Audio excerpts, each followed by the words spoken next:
అందరికీ నమస్కారం. ఈరోజు రాష్ట్రంలో మీరు పోయిన వారం నుంచి వచ్చినటువంటి అనేక ప్రకటనలు చూస్తే గౌరవ ముఖ్యమంత్రి గారి కార్యాలయం నుంచి కానీ ముఖ్యమంత్రి గారు మాట్లాడేటప్పుడు కానీ ప్రత్యేకించి విద్యాశాఖ క్రీడాశాఖ మంత్రి కూడా రేవంత్ రెడ్డి గారే ఉన్నారు. రాష్ట్రంలో ఒక స్పోర్ట్స్ యూనివర్సిటీని పెడతాం, అన్ని రకాల శిక్షణా సంస్థల్ని ఆ రంగానికి సంబంధించినటువంటి కాలేజీలను ఇన్స్టిట్యూషన్స్ని దాని పరిధిలోకే తీసుకొస్తామని చెప్పినారు. రాష్ట్రంలో స్పోర్ట్స్ యూనివర్సిటీ పెట్టాలనే నిర్ణయాన్ని స్వాగతిస్తూనే మీ ఆలోచన ఉట్టికెగరలేనమ్మా, ఏదో ఆకాశానికి ఎగురుతున్న టైపులో ఉండకూడదనే ఒక విషయాన్ని మీకు గుర్తు చేస్తూ దీన్ని విమర్శగా కంటే కూడా ఎక్కువగా సద్విమర్శగా ఒక సూచనగా తీసుకుంటారని చెప్పేసి ఈ యొక్క విషయాన్ని చెప్తా ఉన్నాను. కేసీఆర్ గారి ప్రభుత్వం ఉన్నప్పుడు మన రాష్ట్రంలో ప్రత్యేకించి హైదరాబాద్లో దోమలగూడలో ప్రభుత్వ వ్యాయామ విద్యా కళాశాల ఉంది, government college of physical education. 1958లో స్టార్ట్ అయింది. ఆడ మనకి అండర్ గ్రాడ్యుయేషన్ కోర్సెస్ ఫిజికల్ ఎడ్యుకేషన్లో బీపీఎడ్ ఇవన్నీ నడుస్తూ ఉన్నాయి. దాన్ని ఉన్నతీకరించాలని కూడా ఆ రోజు ప్రభుత్వం ప్రయత్నం చేసినాం. ఆ తర్వాత కళాశాల యాజమాన్యం యొక్క కోరిక మేరకు ఆ రోజు టీఎస్సీడబ్ల్యూఏడి చైర్మన్ ఉన్న సందర్భంలో గౌరవ విద్యాశాఖ మంత్రి సబితానంద రెడ్డి గారి నేతృత్వంలో కేసీఆర్ గారి దృష్టికి తీసుకుపోయి ఇదొక ప్రెస్టీజియస్ ఇన్స్టిట్యూషను, అనేక వేల మంది క్రీడాకారులు గ్రామీణ ప్రాంతం నుంచి వచ్చిన వాళ్ళు కోచ్లుగా, పీఈటీలుగా, ఫిజికల్ డైరెక్టర్లుగా ఆ ఇన్స్టిట్యూషన్ నుంచి వచ్చినారు. దానికి మనం పక్కా భవనాలు నిర్మించాలి, అదేవిధంగా దాన్ని భవిష్యత్తులో స్పోర్ట్స్ యూనివర్సిటీగా కూడా మనం కన్వర్ట్ చేయాలి. ఇది ఒక కాంప్రహెన్సివ్ ప్రోగ్రాం తీసుకోవాలంటే ముందుగా కేసీఆర్ గారు ఆ ప్రాంగణం government college of physical education Domalguda 10 ఎకరాల పైనే ప్రాంగణం ఉంటుంది. వారికి ఆ రోజు చెప్పినాం, అది ఎంకరేజ్మెంట్ కూడా కొంత గురయ్యే అవకాశం ఉంది కాబట్టి దానికి ప్రయోజనం కూడా కానివ్వండి, అడ్మినిస్ట్రేటివ్ బిల్డింగ్ కానివ్వండి, హాస్టల్స్ కానివ్వండి, మొత్తం శిథిలమైపోయినాయి, డెవలప్డ్ కండిషన్లో ఉన్నాయి, చాలా ఇబ్బందులు ఉన్నాయని చెప్తే తొలి విడతగా పక్కా భవనాల నిర్మాణం కోసం అడ్మినిస్ట్రేటివ్ బిల్డింగ్ అండ్ హాస్టల్స్ కోసం 20 కోట్ల రూపాయలు ఆ రోజు మంజూరు చేసినాం. టీఎస్ఈడబ్ల్యూఐడిసి తెలంగాణ రాష్ట్ర విద్యా మౌలిక సదుపాయాల అభివృద్ధి సంస్థకి నేను చైర్మన్ ఉన్నాను. దానికే ఆ రోజు నిర్మాణ బాధ్యతలు అప్పచెప్పినారు. ఎందుకంటే ఈ particular institution school education department పరిధిలో ఉంది, అంటే పాఠశాల విద్యాశాఖ పరిధిలో ఉంది.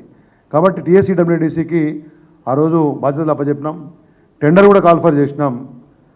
ఆ తర్వాత ప్రభుత్వం మారిన సందర్భంలో మరి కొత్త ప్రభుత్వం అలా క్రీడలను బాగా ప్రోత్సహిస్తామని చెప్పినటువంటి ప్రభుత్వం ఆ విషయాన్ని పట్టించుకోలేదు, కనీసం టెండర్ ఓపెన్ చేయలేదు, దానికి సంబంధించి విద్యాశాఖ కూడా పట్టించుకోవట్లేదు. అనేక మార్లు నేను విద్యాశాఖ ఉన్నతాధికారులను కాంటాక్ట్ చేసే ప్రయత్నం చేశాం, సరైన స్పందన రాలేదు. మరి ముఖ్యమంత్రి గారికి కూడా గతంలో వారికి ఒక లెటర్ రాసినాం నెల క్రితం. వారి కార్యాలయానికి లెటర్ రాస్తే జనరల్గా ఇటువంటి ముఖ్యమంత్రి కార్యాలయాలు కానివ్వండి, లేకపోతే మంత్రుల కార్యాలయాలు కానివ్వండి, కేంద్ర ప్రభుత్వం అయినా కానీ మంత్రుల కార్యాలయాల్లో ప్రధానమంత్రి కార్యాలయానికో మీరు ఇంకొక లేఖ రాస్తే ప్రజల కోసం ప్రజల వైపు నుంచి ఒక అక్నాలెడ్జ్మెంట్ వస్తుంది ముందు మీకు, తర్వాత ఒక యాక్షన్ టేకన్ మెసేజ్ ఓ రిపోర్ట్ పంపిస్తారు ఈ చర్య మేము తీసుకున్నామని. కానీ మరి కొత్తగా వచ్చినటువంటి కాంగ్రెస్ ప్రభుత్వంలో ఈ సంస్కృతి ఉన్నట్టు నాకేం కనబడట్లేదు. ముఖ్యమంత్రి గారి కార్యాలయానికి లెటర్ రాస్తే కూడా దీనికి సంబంధించి ఏమాత్రం స్పందన రాలేదు. ఇది చిన్న విషయం కాదు, మొత్తం రాష్ట్రంలో అనేక మంది క్రీడాకారులకు వాళ్ళు పీఈటీలుగా, కోచ్లుగా భవిష్యత్తు తెచ్చుకుందామనే వారికి సంబంధించినటువంటి ఒక విషయం, ఓ ప్రెస్టీజియస్ ఇన్స్టిట్యూషను. మేము దాన్ని పూర్తి స్థాయిలో ఎన్సిటి నామ్స్ ప్రకారం, national council of technical education norms ప్రకారం డిజైన్స్ చేసి మరి కేసీఆర్ గారి ప్రభుత్వంలో ఆ రోజు తెచ్చుకున్నటువంటి ఒక ఎలొకేషన్ని ఇప్పటికి ముందుకు తీసుకుపోవట్లేదు.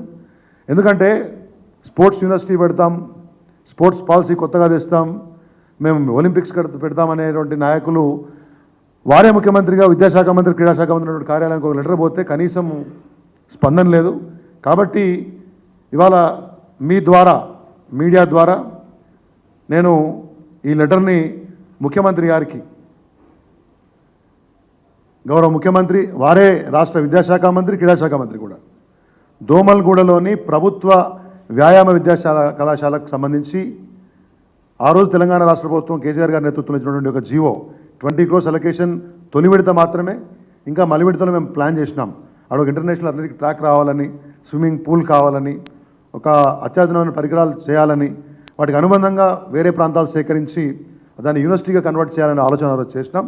కాబట్టి అన్ని విషయాలను వారికి పొందుపరుస్తూ బాధ్యత గుర్తు చేస్తూ, మీరు విద్యాశాఖ మంత్రి కాబట్టి మీ పరిధిలో ఉంది కాబట్టి సత్వరమే ఆ వ్యాయామ విద్యా కళాశాలకు సంబంధించినటువంటి యొక్క పక్కా భవన నిర్మాణాలను చేపట్టే విధంగా చర్యలు తీసుకోవాలి.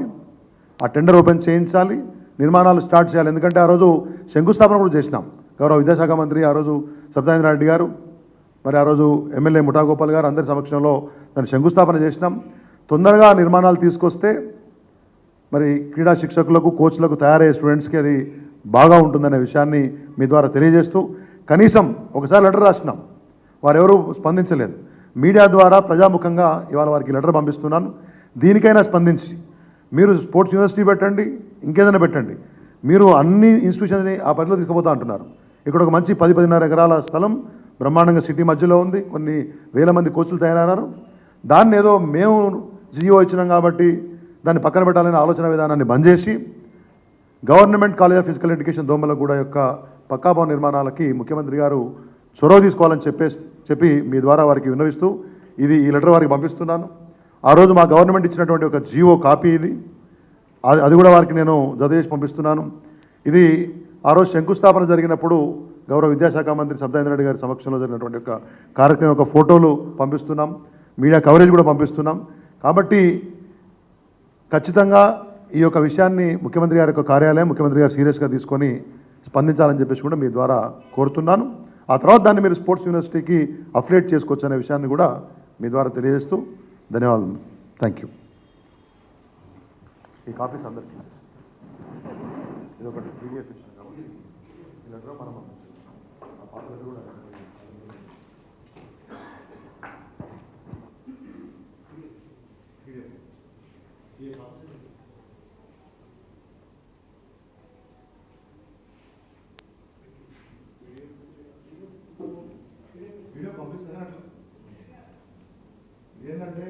ఇప్పుడు ఉన్నది ఒకటే ఒక ఇన్స్టిట్యూషన్ అన్న రాష్ట్రం మొత్తం మీదనే ఫిజికల్ ఎడ్యుకేషన్ టీచర్స్ అంటే ఇప్పుడు ఉస్మానియా యూనివర్సిటీ అది వేరు, exclusive institution for physical education teachers training. అంటే మీకు డిపిఈటి, డిపిఎడ్, బీపీఎడ్, ఎంపీఎడ్ కూడా ఉండగానే మన దగ్గర వీళ్ళకి ఇన్ఫ్రాస్ట్రక్చర్ లేక అది పోయింది. నేనేం చేసిన అంటే బీయింగ్ ఏ స్పోర్ట్స్మన్, క్రీడాకారునిగా ఈ మొత్తం తీసుకొని ఎన్సిటి నామ్స్ ఉంటాయి, ఆ నామ్స్ ప్రకారము దానికి ఒక ల్యాబ్ కావాలి, ల్యాబ్స్కి ఉంటాయి కొన్ని రకరకాల ఇష్యూ అన్నీ చేసుకొని సీఎం గారు అడగానే రోజు 20 crores first of all administrative building 2 hostels కట్టండి, మళ్ళీ మనం దాన్ని రెండో విడతగా చేసి అది ఎంకరేజ్మెంట్ అవుతూ ఉంది. అది మొత్తం మీరు ఇలా కనుక పోయి చూస్తే కంప్లీట్ డెవలప్డ్, ప్రిన్సిపల్ రూమ్ కూడా పైన అన్ని రేకులు వేసుకొని కూర్చొని ఉన్నారు వాళ్ళు. సో ఇప్పటికల్లా మన గవర్నమెంట్ వచ్చి ఉంటే నాకు తెలిసి ఇప్పటికల్లా నిర్మాణం అడ్మినిస్ట్రేటివ్ బిల్డింగ్ అయిపోయేది, కథ అయిపోతుండే. సో దాన్ని లెటర్ రాస్తే అసలు కనీసం ఇప్పుడు జనరల్గా నువ్వు కేంద్ర మంత్రి కార్యాలయానికి రాయి, మీకు అక్కడ ఎక్నాలజ్మెంట్ వస్తుంది. కాబట్టి మీరు అదేం లేకుండా వాళ్ళు పెద్ద పెద్ద మాటలు చెప్తే ఇప్పుడు విమర్శించదలుచుకోలేదు, విషయం వాళ్ళ దృష్టికి పోవాలని చెప్పేసి క్రీడాకారులకు న్యాయం జరగాలనే ఉద్దేశంతో చేద్దాము, వారికి బాధ్యత గుర్తు చేద్దామనే ఉద్దేశంతో చేసినాం. మీరు కూడా దీన్ని కొద్దిగా పూర్తి స్థాయిలో మనం అంటే ముఖ్యమంత్రి కార్యాలయానికి పోయేంత స్థాయిలో దీన్ని మనం క్రీడాకారుల కోసం, ఇది మొత్తం రాష్ట్రంలో నాకు తెలిసి బీపీఎడ్, ఎంపీఎడ్, దానికి ముందుగా డిపిఎడ్ చేద్దాం అనుకున్నటువంటి అందరూ విద్యార్థులకి ఇది పనికొస్తుంది. Thank you. ఇదానా ఇదా పేపరా? Okay, thank you.